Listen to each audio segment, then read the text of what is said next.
भारती। सखी सहेली।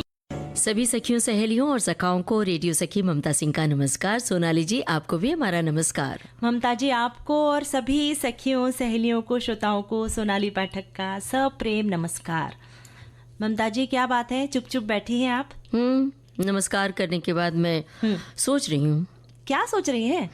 सोच रही हूँ कि हम रोज़मर्रा की ज़िंदगी में सफाई की बातें करते हैं, सफाई करते हैं, घर की सफाई, अलमारी की सफाई, फिर बाहर निकलते हैं तो अपने सोसाइटी की सफाई के लिए तत्पर रहते हैं, सड़क की सफाई, रेलवे स्टेशन, एयरपोर्ट, सब जगह ध्यान रखते हैं कि बिल्कुल साफ़ सुथरा रहे।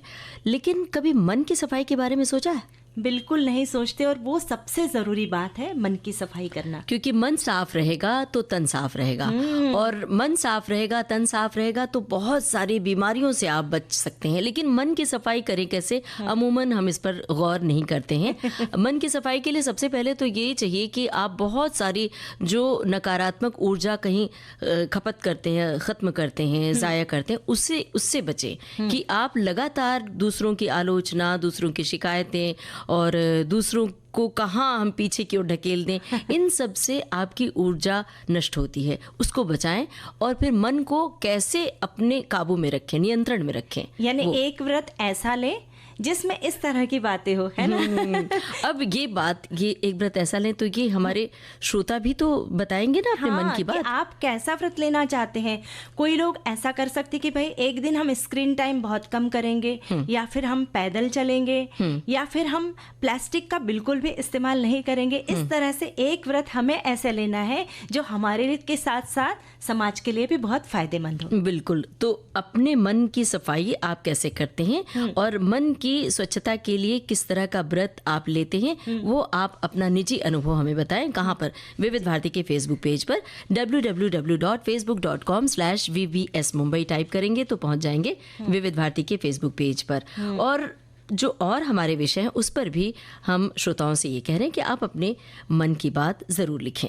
और आज के विषय बता दें हम कि आज विश्व धरोहर स्थल में हम धुआंधार जलप्रपात भेड़ाघाट के बारे में जानकारी देंगे। हमारे बहुत सारे साथी, हमारे श्रोता भी लिखकर भेज रहे हैं। साथ ही आज हम पंगत वाला भोजन, यानी पहले हम पंगत में खाना खाते थे, भोजन करते थे, तो उसका आनंद कैसे था और आजकल हम कैसे वो मिस कर रहे हैं, उसके बारे में हमारे श्रोतागण ममता जी भर भर के कमेंट्स लिख रहे हैं। मतलब जमीन पे बैठ के जो पत्तल में खाने का आनंद होता था, इतना स्वाद होता था। सिर्फ 2-4 ही वस्तुएं होती थी, पर उसका जो स्वाद है वो सचमुच। और अब तो खाना खाने के लिए थकान सी महसूस होने लगती है ना। इतने सारे आइटम्स, क्योंकि भारी भरकम प्लेट हाथ में, और उसके बाद खाने से प्लेट भर लो और खड़े खड़े खाओ, बैठने की भी जगह नहीं, और कतार इतनी लंबी होती है और इतनी सारी चीजें होती हैं, इतनी तरह की सब्जियां, इतनी तरह की मिठाइयाँ, पूरियां, रोटियां, तो समझ में नहीं आता कि क्या खाएं और क्या छोड़ दें।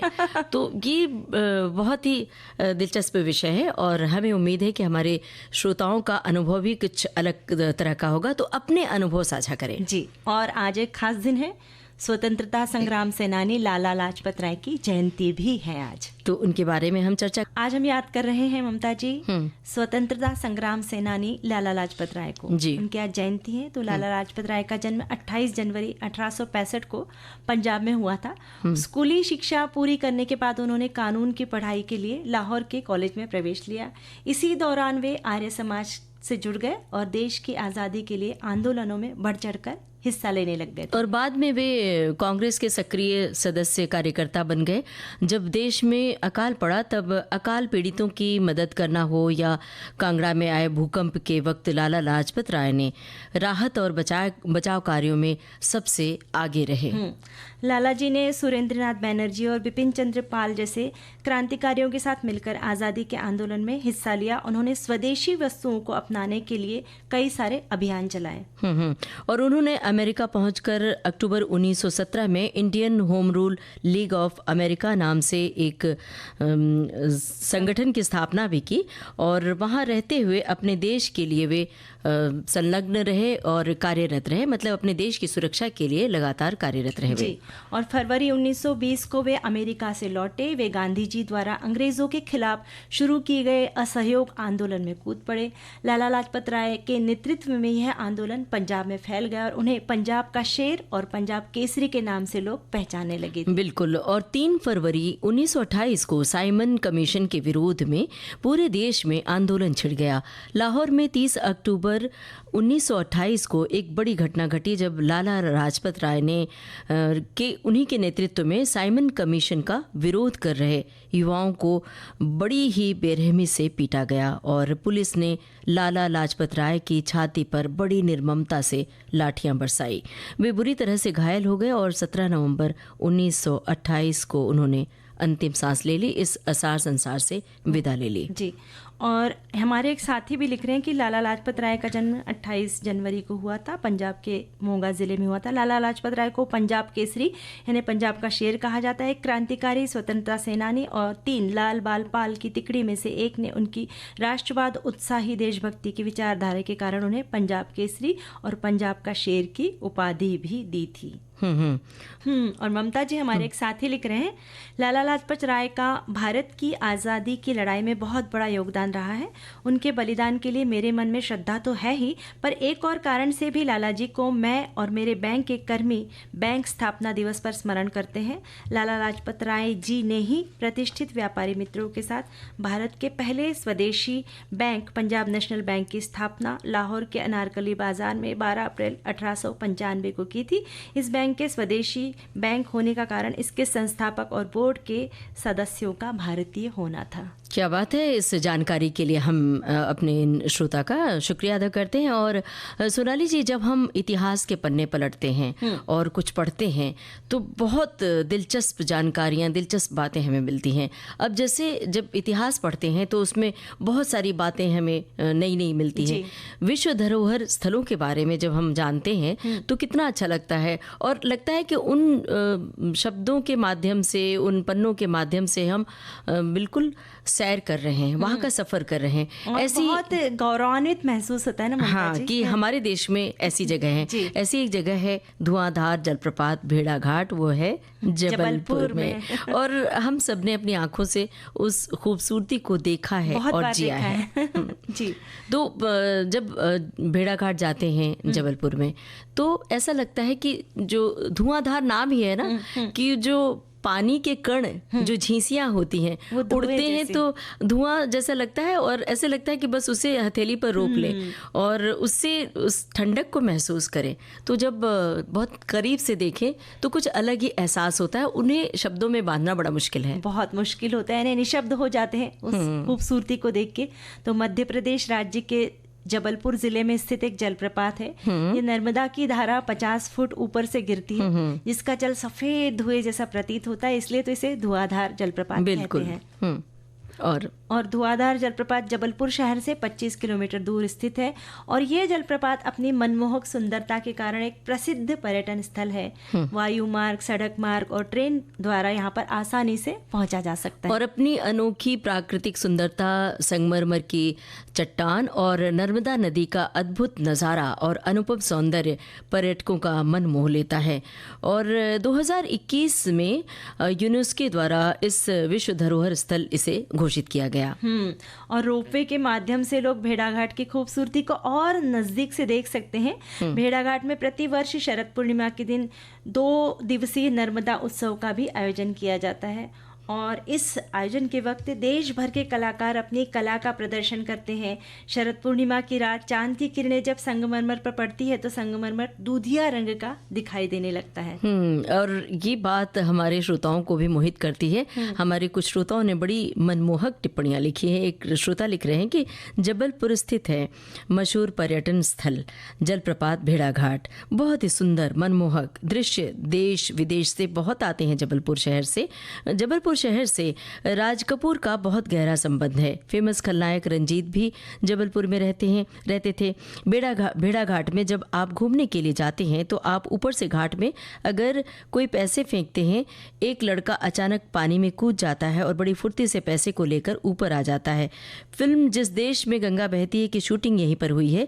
करीना कपूर शाहरुख खान की फिल्म अशोक की शूटिंग यहीं पर हुई। जबलपुर हमें एक बार जाने का मौका मिला, बड़ी मुश्किल से समय मिला और भेड़ा घाट गए, ज़्यादा घूमने का मौका नहीं मिला, अफसोस। अब दोबारा जाएंगे। चलिए हम आपके लिए दुआएं करते हैं, आप जल्द दोबारा जाएं, उस खूबसूरती को अपने जहन में वापस बसा लें।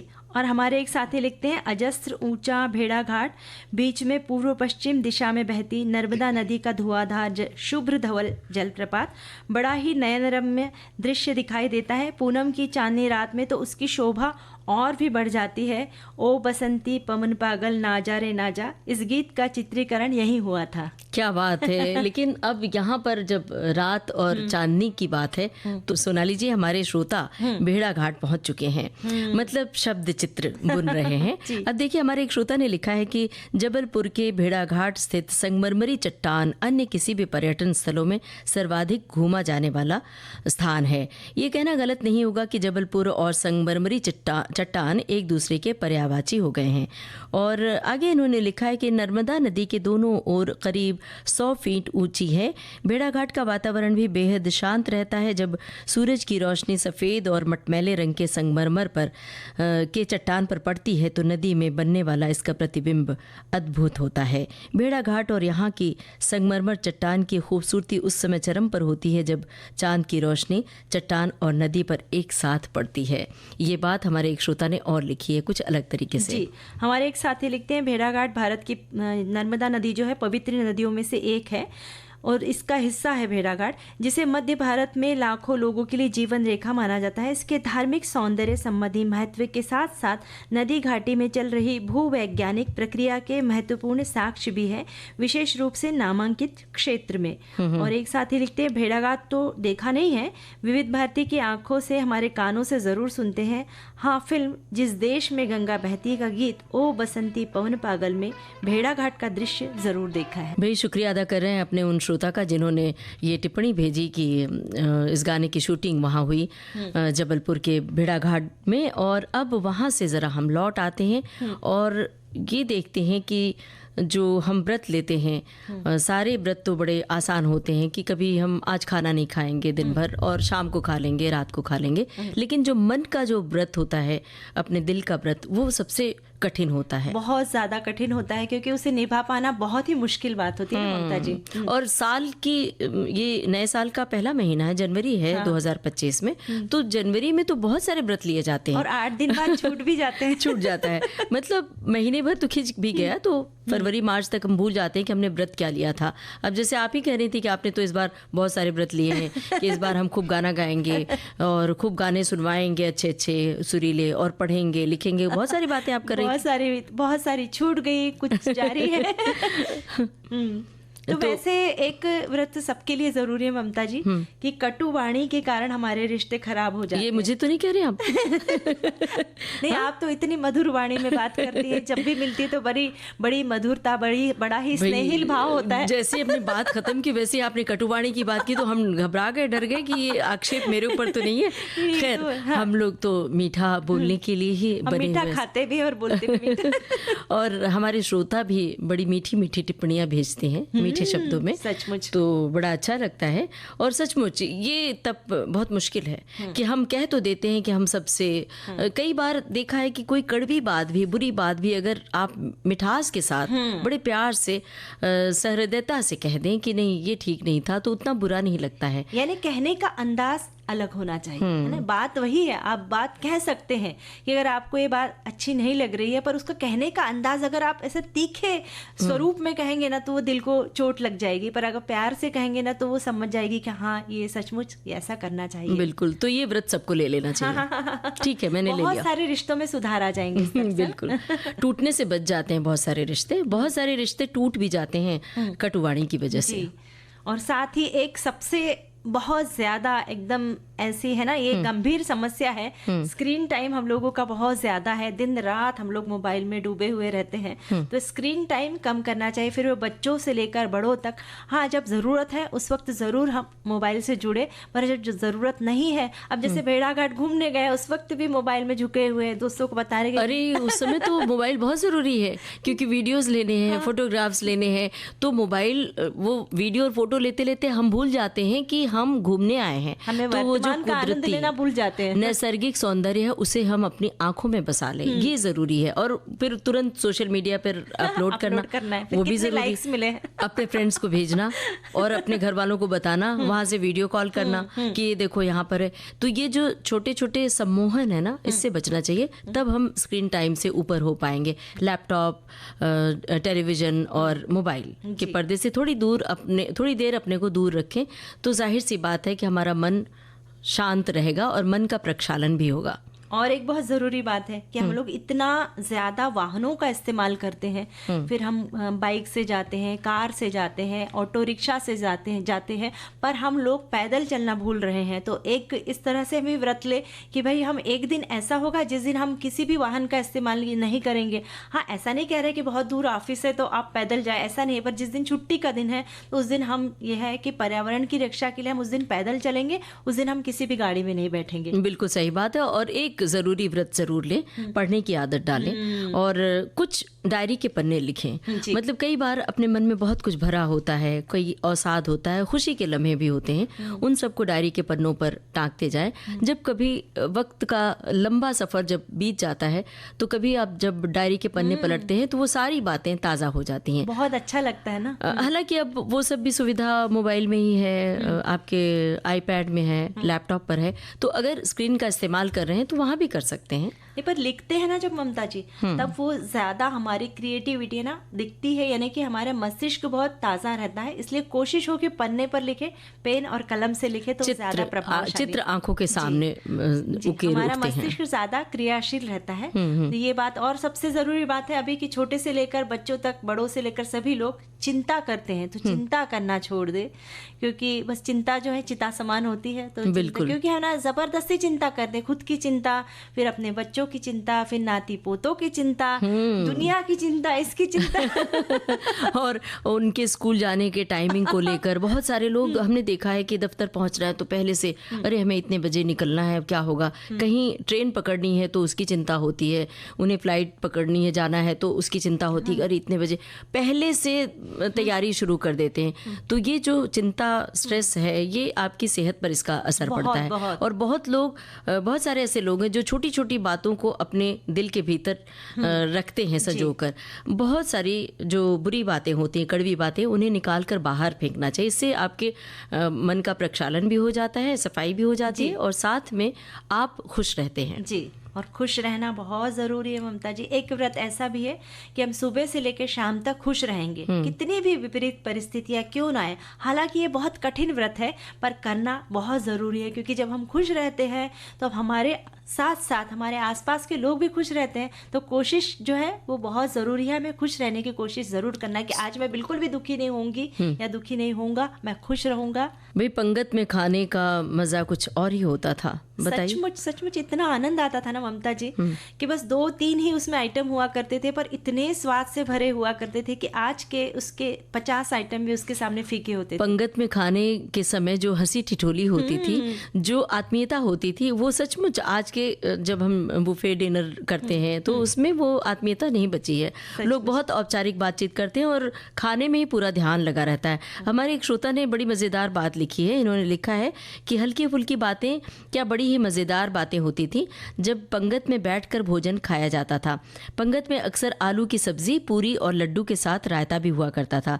तो जब रायते वाले को अपनी ओर आता देखकर जल्दी जल्दी रायता खत्म करना और दोबारा रायता लेना, ऐसी हल्की फुल्की बातें आज बिल्कुल भी नजर नहीं आती हैं, बल्कि अब तो रायता ज्यादा फैलाया जाता है।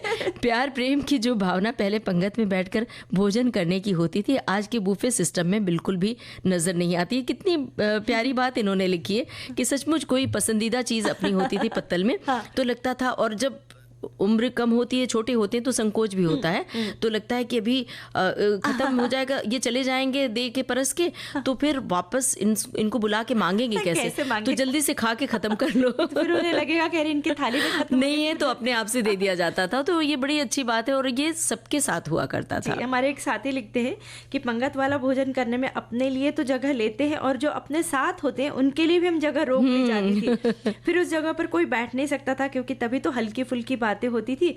अगर अपने को कुछ खाने का मन नहीं या पसंद नहीं आ रहा है तो अपने पास वाले की पत्तल में रख दिया जाता था। ऐसा कई बार अदला बदली हो जाती थी। अब तो इस तरह के भोजन की यादें ही सिर्फ शेष हैं। हमारे एक श्रोता ने लिखा है कि पंगत में भोजन करना हमारी संस्कृति का अनिवार्य अंग रहा है। पालथी मारकर बैठकर भोजन करना स्वास्थ्य की दृष्टि से भी महत्वपूर्ण माना गया है।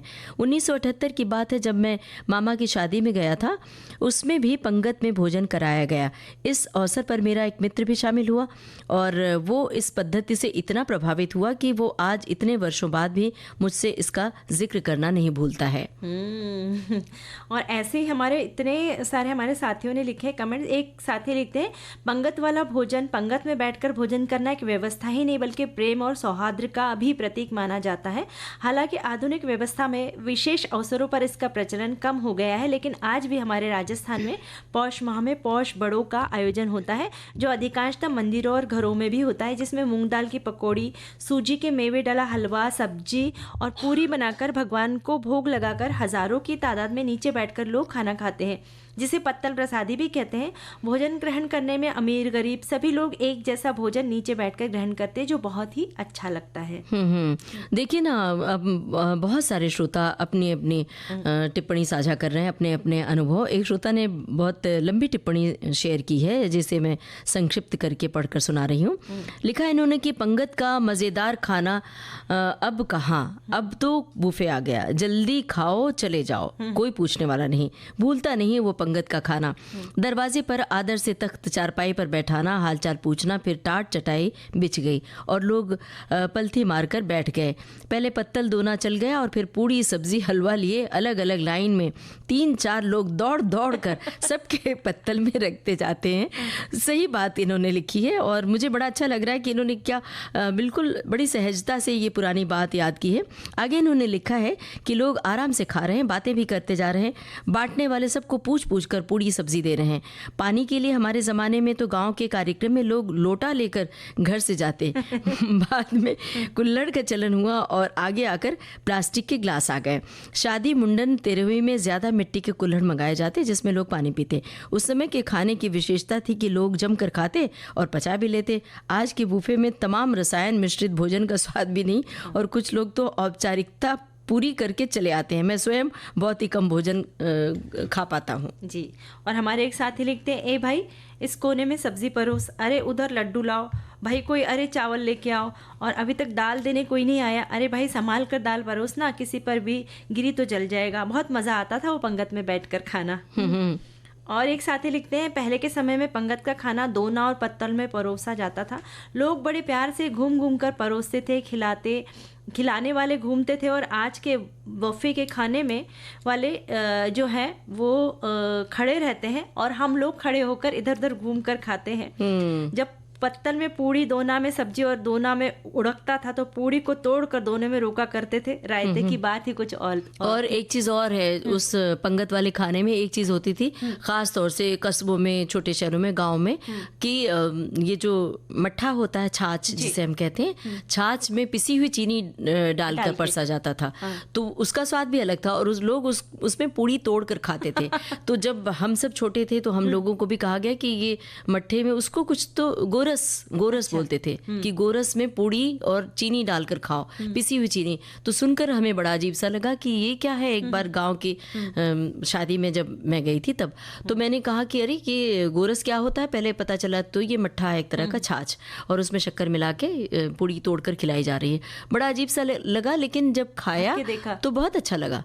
तो ये बड़ी जो ग्रामीण स्वाद है इनका इनकी जवाब कोई नहीं। सानी नहीं, जवाब नहीं है। सोनाली जी, फिर क्या हुआ जब पंगत में खाना खाया? हमारे एक साथी लिखते हैं, पंगत वाले भोजन की आज के बुफे डिनर के सभी को लाइन में खड़ा कर दिया और भोजन भी खड़े खड़े ही करना सिखा दिया। खड़े खड़े भोजन करना, पानी पीना सेहत के लिए बहुत नुकसानदायी होता है, ऐसा हमारे बुजुर्ग कहा करते थे। पंगत वाले भोजन करने का मैंने भी लुत्फ उठाया है।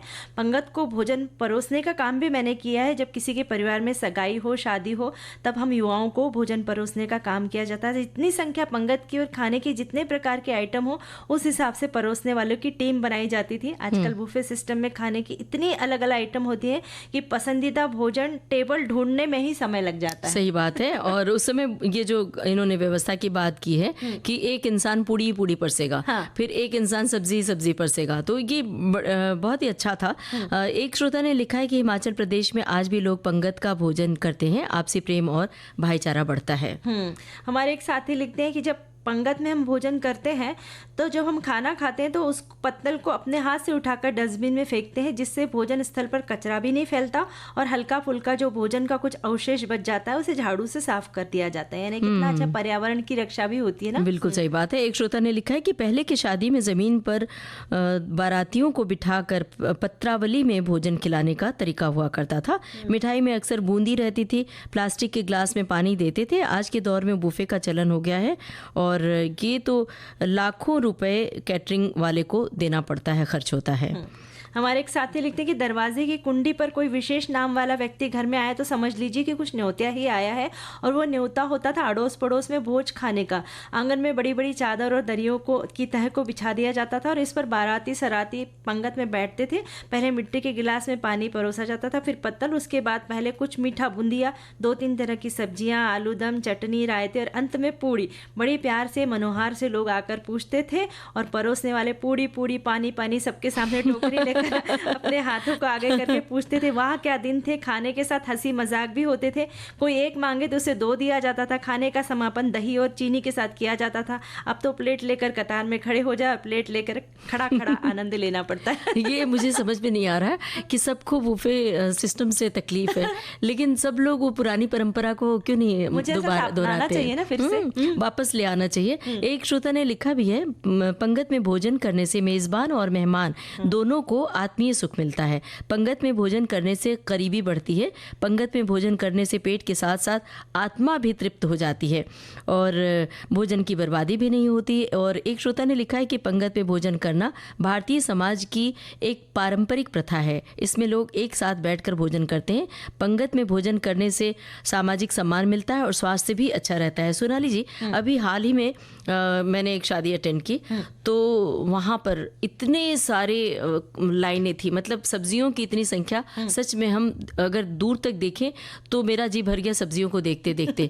एक ही मतलब सब्जियों कम से कम 8-9 तरह की सब्जियां थी और मिठाई में ऐसे ही 10-12 तरह की मिठाई। रोटियों में पालक की पूड़ी, सादी पूड़ी, मेथी का पराठा, सादी रोटी, फिर नान।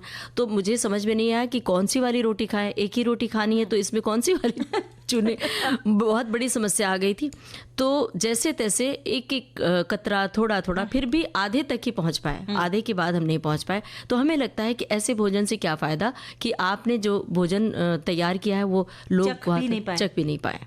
तो इससे बेहतर होता है कि कम अरेंजमेंट करें ताकि लोग खा सकें। और फिर पैसे की भी कितनी बर्बादी होती है ना ममता जी। इतने सारे आइटम रखेंगे तो जाहिर सी बात है कि प्लेट की जो है उसकी कीमत भी बढ़ेगी और एक ही प्लेट में सारे खाने का स्वाद मिक्स हो जाता है। सारी सब्जियों का स्वाद तो एक ही हो जाता है, फिर पता भी नहीं चलता है। और हमारे एक साथी लिखते कि हमारे पूर्वजों ने पंगत भोजन की कितनी अच्छी व्यवस्था की है ना, लेकिन उस पवित्र व्यवस्था को छोड़कर ये हाथ में थाली लेकर स्टॉल से स्टॉल घूमने का बफे और अस्त व्यस्त गिरते पड़ते भोजन की व्यवस्था को बड़े लोग आधुनिक कहते हैं। और यही हाथ में थाली लेकर घूमने वाले लोग पंगत की व्यवस्थित परंपरा को पिछड़ापन बताते हैं। और अब पंगत की दुनिया से हम बाहर आ जाएं, घड़ी की ओर देखें। बिल्कुल वक्त नहीं कि अब कुछ बोले बतियाएं। लेते हैं सखियों और सखाओं से इजाजत। आप सभी को ममता सिंह और सोनाली पाठक का नमस्कार। विविध भारती